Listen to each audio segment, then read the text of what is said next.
Welcome back to Joy in Our Town. I'm your host today, Sharon Conyers. Thank you so much for joining us and being a part of this wonderful program. And I'm so glad to welcome our guests today, Pastor Mike and Bryn Kelly. They're from Restoring Lives International. And today we're going to be talking about health, mind, body, and connection. So welcome, pastors, to the program. Thank you. It's so good to be here. Yes. Well, I'm just so glad to have an opportunity to talk to you again. This is the first time that I've interviewed you, and before, just talking a little bit about what you do. Tell us a little bit about Restoring Life International. Yes. Yeah, tell us about that. Well, Restoring Lives International started about 12 years ago through the healing of a lot of diseases and sicknesses of my wife, Bryn, and our daughter, Carrie.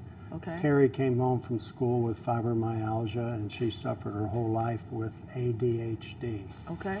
And through some teachings that we found, she was actually cured of fibromyalgia in 1 week.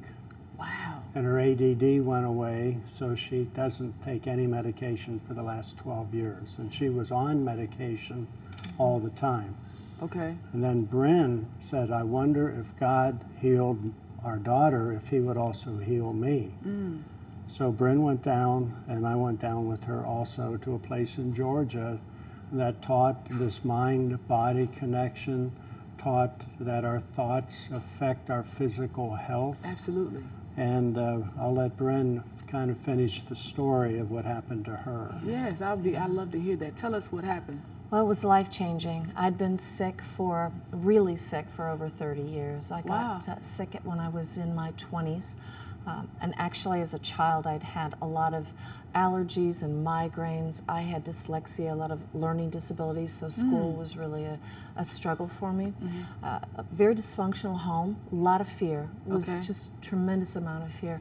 So I was on tranquilizers when I was 17, 18 years old, and in and out of school and sick. And then we got married, and every year I got sicker and sicker and sicker.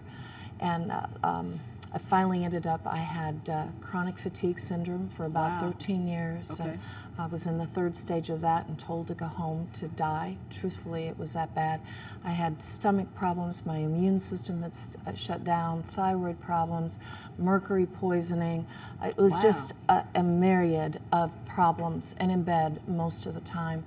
So when we headed down to Georgia, I had a little hope. Carrie coming home was so miraculous. I mean, she also had bipolar, and in 8 days, she came home totally healed. Incredible. But I was concerned. I thought, wow, I believe God could heal, but that quickly, I'd never seen anyone healed like that. With all of the things that you said that she had. That's amazing. Yes, and she couldn't even take her medication. She came home and boom, she was healed. So we went down, and that first time, I just listened intently about the mind and our thoughts, and I started investigating my thought life, and I realized that I was driven by fear. Wow. So much fear. Everything in my head was all, what if this would happen? What if that would happen? And just projecting bad things into the future. The second thing was I hated myself. Wow. So much self-hate. Everything about me, how I looked, my personality, my brain and my everything about me. I would curse myself and just hated myself. So those two things, my thought life was so it just attacked my body and my mind and also my spirit life. So I started thinking about what I was thinking about. Okay. And I realized, I like that. Isn't that a great little it phrase? It really is. I started thinking about what I think about. And I realized that most of my thought life was really in the sewer. It was negative, horrible stuff. And that not every thought I have is truth. Okay. Not everything I believe should be believed, and it's truth. And my emotions were not true. I was really driven by my emotions. So I started just thinking about what I would think about, and I realized that internally, my internal thought life was making me sick. And my internal thought life was actually affecting everything, my relationship with God, my relationship with myself, and my relationship with others. So I started working on my thoughts Wow, and good. asking God to come and show me what were his thoughts, what were my thoughts? Yes. And where were the other thoughts coming from that were causing me so much sickness and distress? Wow, so many people Yeah. deal with that. If we only knew that there's power in Yeah. what we think. Oh, yes. You know, Yes. whatever man thinketh in his heart, so is he. Yes. So, Yes. you know, our So thoughts true. that's right, our thoughts control our life. Yes. And so we talk to our daughters about that, how important it is that they think positive thoughts and that they, you know, what they think about themselves. So this is good. So what happened when you went to Georgia? Well, I started getting well. I realized that, you know, for years, for over 30 years, I was on over $2,000 a month of medications, Wow. supplements, all different kinds of alternative medications and modalities. I started realizing that I was trusting all this stuff and I really wasn't trusting God and that He had a better way. There was a pathway in His kingdom. So I started getting well, actually. The learning disabilities left. I'm totally healed of all Wow. learning disabilities. That's Yeah. incredible. So how Yeah. does Restorative Lives International, how do you help people to get rid of some of the same things that you dealt with, you and your daughter? Well, one of the most important topics that we cover is the mind and body. Michael Yeah. teaches that at the conference and how our thoughts affect our bodies. So, Basically, you may have heard the book Who Switched Off My Brain by Dr. Carolyn Leaf. Okay. She's a doctor from South Africa and explains it very well. She's been on all the Christian television and radio stations. Okay. And basically, science has found a connection, physiological connection between your brain and the rest of your body. Up until about 1980, 1970, doctors thought what's up in the head does not affect the body. Interesting. So they just treated your body as a chemical factory, gave you pills, okay? But what doctors who study the brain, who study our thoughts, found physiological connections so that every thought that you have in your head releases a chemical that's either a positive chemical or a negative chemical. Wow. So if you have a thought of hatred, anger, bitterness, you release all kinds of things and you know what you feel like. But then when you make up with that same person, if you had an argument with, you feel good.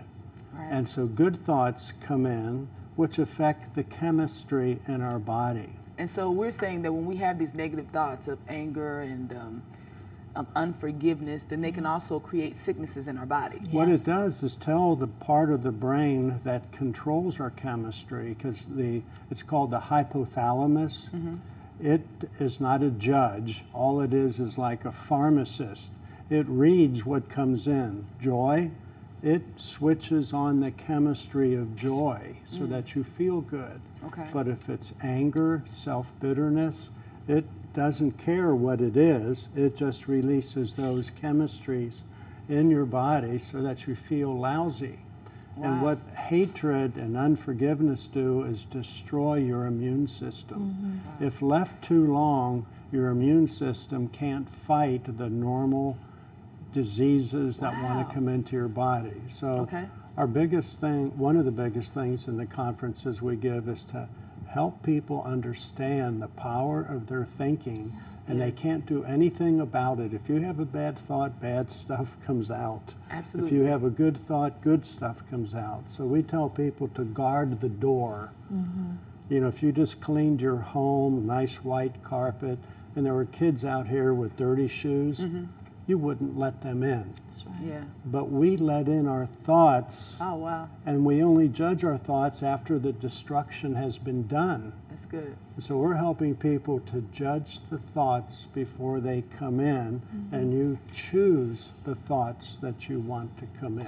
What I love is that, you know, when I first introduced you, I said that you were pastors, and not pastors of a traditional church, Right. but really, you know, pastors of this organization, which is still healing and hurting hearts and still kind of doing the same thing, which is what the church should be doing anyway, you know. Yes. So I think it's really awesome. What else does your ministry or your organization do for people?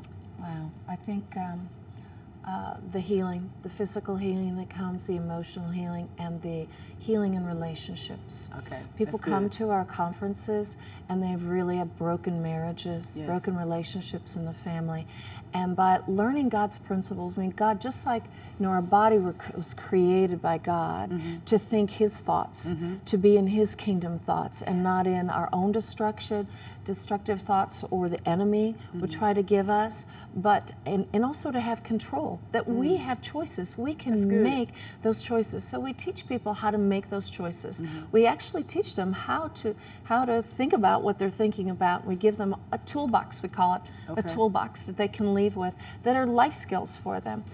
Relationship skills, we teach them how that looks within their lives. We see marriages healed at our conferences. Wow. We see That's awesome. bodies healed, physical healing. You'd be amazed how backs healed when people come out of agreement with accusation in their life, and they change their thought life from accusing themselves and others, and then receiving God's healing, and then their backs get healed, their bodies get healed. That's pretty awesome. Rejection, that also. Yes. Deciding not to reject or allowing someone's rejection to hurt us, how that changes their life. So we give them skills and tools for those things.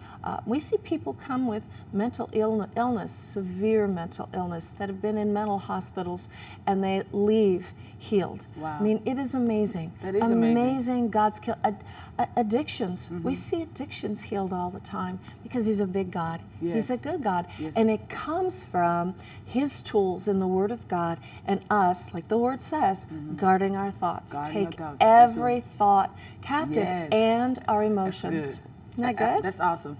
So how often do you have the conferences? Because I'm sure that someone who's watching this could really benefit from On the average, we have 6 a year, Okay. 3 in the greater Cincinnati area. We just finished, we're in the process of one in Dayton, and here in Richmond at Gateway Church, we're going to be having one in April or In May. March, the 1st of March. March this year, and Waldron, Indiana. Okay. And 3 in the greater Cincinnati area. We just did Teen Challenge down really? in Cincinnati. We Okay. had about 25 men, young men, women. and 4 women. Okay. And we That's gave them awesome. our complete conference. And they were which healed. Wow. Addictions. The main thing about our conference is that people are stuck. You know, you go around the mountain and you keep doing the same thing. Well, we help people to become unstuck with the truths that we found, and we help people deal with bitterness, rejection, unloving, and addictions and fear and things like that, where we're all subjected to having these thoughts and feelings. Right, right. And it's through the love of God, the love of ourselves, and the love of others, learning the principles of godly living, that these go away. Wow. Well, that's really awesome. Yeah. Pastors, thank you so much for coming and being a part of the program. I think the information that you shared today was phenomenal. I mean, our thoughts are very powerful, and they control, you know, how we feel and how we think. So thank you again for joining us. you. And I want to thank all of you for joining us today on Joy in Our Town.